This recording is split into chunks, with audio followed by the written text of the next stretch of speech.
Hello everyone, मैं हूँ Suman Roy and welcome back to my channel. आज हमारे वीडियो का जो टॉपिक है वो नीच भंग राजयोग के ऊपर है। उसी को लेके हम लोग डिस्कस करेंगे and it is a very important topic. इसीलिए वीडियो को एंड तक ज़रूर देखते रहिएगा। एंड ऑफ कोर्स अगर आपको वीडियो अच्छा लगे देन एक लाइक कर दीजिएगा, कॉमेंट में अपना ओपिनियन ज़रूर बताइएगा एंड वीडियो को शेयर कीजिएगा ताकि जो लोग एस्ट्रोलॉजी फॉलो करते हैं उनको भी बहुत सारी जानकारियाँ मिलती रहे। एंड अगर अभी तक आप लोगों ने चैनल को सब्सक्राइब नहीं किया है then please subscribe to my channel and press the bell icon ताकि ज्योतिष से रिलेटेड कोई भी वीडियोस आप मिस ना करें। और अगर आप मुझसे कोई भी पर्सनल कंसल्टेशन लेना चाहते हैं तो आप मुझे मेल के थ्रू कांटेक्ट कर सकते हैं। ओके, सो चलिए अब ज़्यादा देर ना करते हुए शुरू करते हैं आज का डिस्कशन। देखिए, पहले तो नीच भंग राजयोग होने के लिए आपके कुंडली में कोई प्लैनेट पूरा डेबिलिटेटेड पोजीशन में होना चाहिए, मतलब नीच के साइन में होना चाहिए। जैसे कि अगर आपके कुंडली में सन लिब्रा साइन में है या फिर वेनस वर्गो साइन में है तो यहाँ पे जो वेनस है या सन है वो अपने नीच की अवस्था में है। देखिए, कोई भी प्लैनेट क्यों नीच का माना जाता है किसी पर्टिकुलर साइन में, ये क्या आप लोगों को पता है? क्योंकि देखिए, उस साइन में उस प्लैनेट की जो एक्चुअल क्वालिटी है वो बहुत ज़्यादा वहाँ पे डिस्ट्रॉय हो जाता है एंड उसमें कमी आ जाती है। सपोज़ किसी का शुक्रदेव कन्या राशि में प्लेस्ड है एंड कन्या राशि में शुक्रदेव नीच के माने जाते हैं। पर क्यों माने जाते हैं? देखिए, क्योंकि Shukradev love, romance, beauty, creativity in सब को डिनोट करते हैं एंड कन्या राशि एक बहुत ही ज़्यादा प्रैक्टिकल साइन है। बुधदेव इस साइन को रूल करते हैं, तो बहुत ही ज़्यादा प्रैक्टिकल एक साइन है, बहुत ही ज़्यादा परफेक्शनिस्ट एक राशि है कन्या राशि।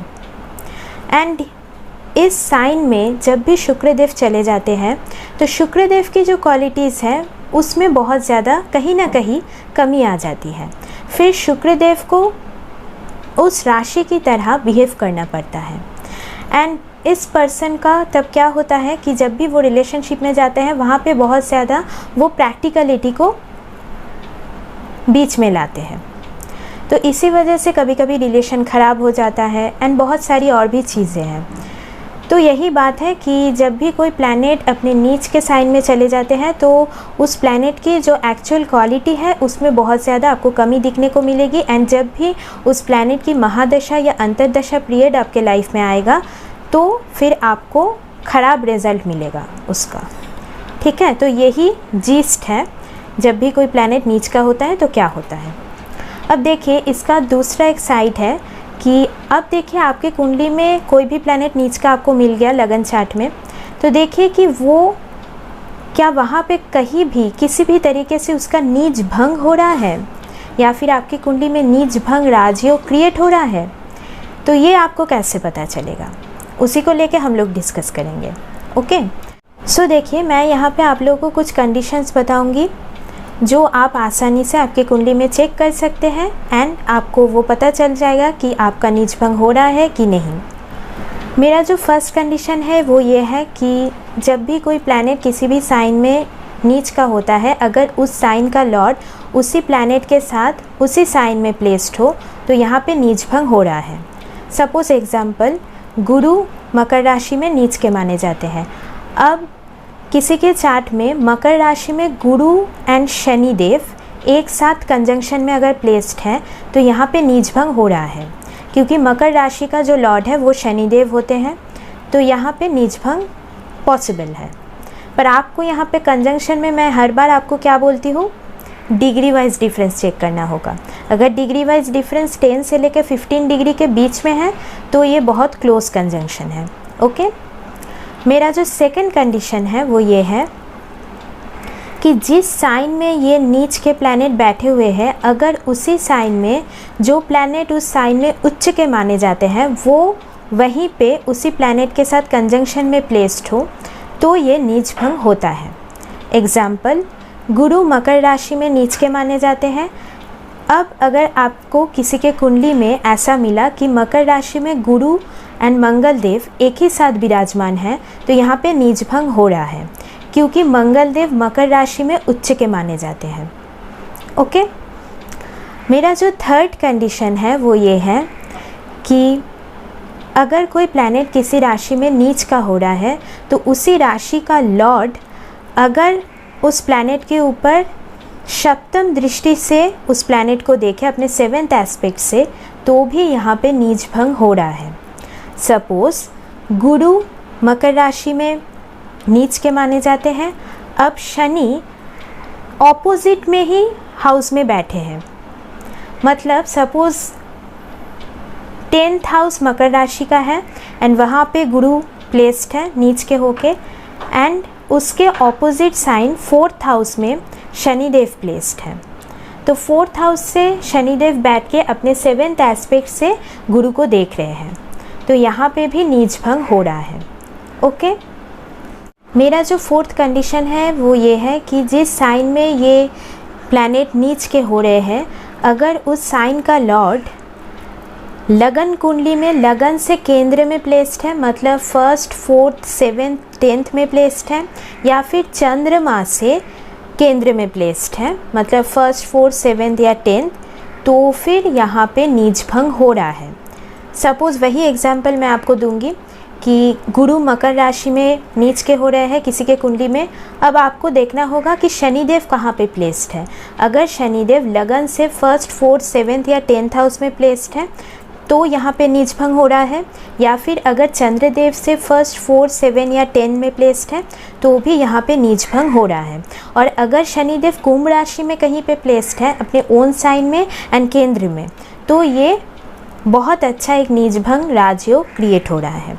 Okay, clear. मेरा जो 5th पॉइंट है वो ये है कि सपोज़ किसी के चार्ट में एक हाउस में एक प्लैनेट नीच के बैठे हैं एंड उसके ऑपोजिट में एक और प्लैनेट नीच के बैठे हुए हैं, एंड दोनों प्लैनेट का यहाँ पे एस्पेक्ट पड़ रहा है एक दूसरे के ऊपर, तो यहाँ पे नीच भंग हो रहा है।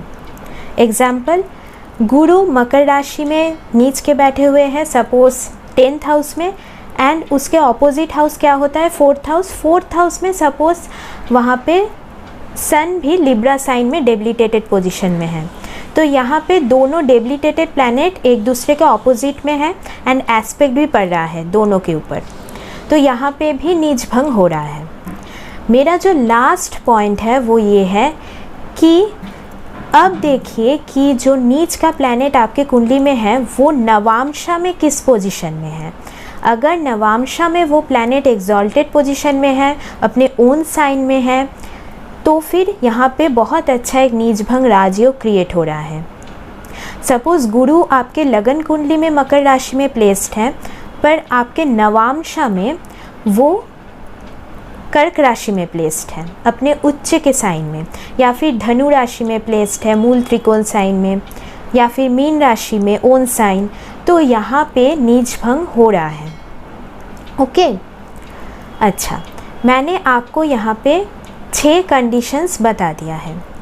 अब देखिए यहाँ पे राजयोग तब भी क्रिएट होगा जब नवांशा के साथ साथ लगन कुंडली में भी मैंने जो जो कंडीशंस बताया है वो एटलीस्ट 3 या 4 कंडीशन अगर आपके चार्ट में मिल रहा है तो ही ये आपको राजयोग के समान फल देगा।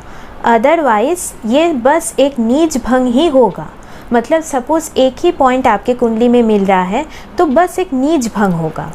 एंड देखिए नीच भंग राजयोग से क्या होता है, यहाँ पे ऐसा कुछ नहीं होता कि ये जो प्लैनेट है ये अचानक एक्सॉल्टेशन में चले जाएंगे या फिर बहुत ज़्यादा शुभ फल आपको देने लगेंगे अपने महादशा अंतरदशा पीरियड में। ऐसा कुछ भी नहीं होता।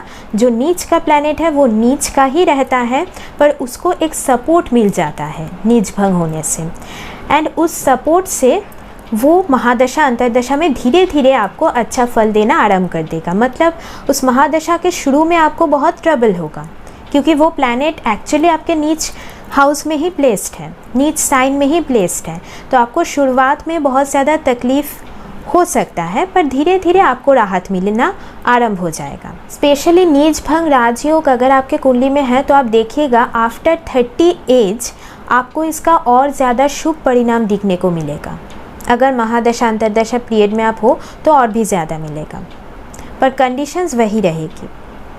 अच्छा, एक और बात, नीच भंग राजयोग आपके किसी भी अशुभ हाउस में नहीं होना चाहिए। मतलब दुष्टाना हाउस में नहीं होना चाहिए, या फिर कोई भी मैलिफिक प्लैनेट का एस्पेक्ट नहीं पड़ना चाहिए वो नीच भंग में। अगर पड़ रहा है तो आपको इफ़ेक्ट भी बहुत कम मिलेगा। तो यहाँ पर भी पूरा कुंडली का विश्लेषण बहुत ज़्यादा ज़रूरी है। आपको बहुत और भी पैरामीटर्स वहाँ पे चेक करना होगा, तो ही आपको समझ में आएगा कि आपको एक्चुअली कैसा रिज़ल्ट मिलने वाला है। ओके, सो नीच भंग राजयोग एक बहुत ही ज़्यादा यूनिक राजयोग है, एंड अगर ये आपके कुंडली में बन रहा है, बहुत अच्छी तरीके से बन रहा है, देन मैं कहूँगी कि यू आर ब्लेस्ड। आपको फिर बहुत ज़्यादा अच्छा रिज़ल्ट मिलने वाला है भविष्य में जाके, ठीक है। एंड बहुत ही ज़्यादा एक रेयर ये कॉम्बिनेशन है, ये सबके चार्ट में नहीं मिलेगा आपको, या फिर अगर मिलेगा भी तो बस नीच भंग हो रहा है ऐसे ही मिलेगा। मतलब राजयोग जैसा फल वो बहुतों के चार्ट में आपको नहीं मिलेगा, ठीक है।